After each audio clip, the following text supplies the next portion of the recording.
Hey there, fellow coders. Are you or your friends enthusiastic about running Python for web development?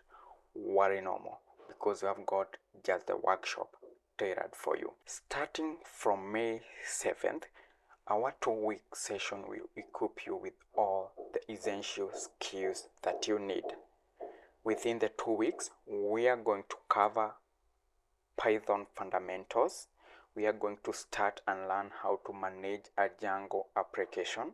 We are going to learn about views, URLs, working with Django templates, static files, sending out emails. We are also going to build a complete blog with comments functionality. We are also going to add authentication feature to our project. We are going to see how GitHub works, and finally Dockerize our application ready for deployment.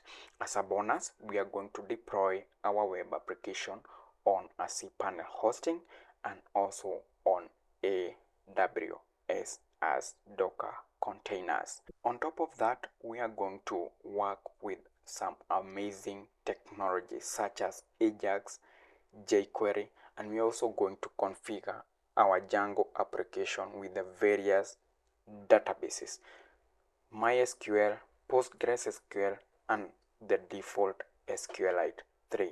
To register, check out the link in the comment section. I can't wait to have you.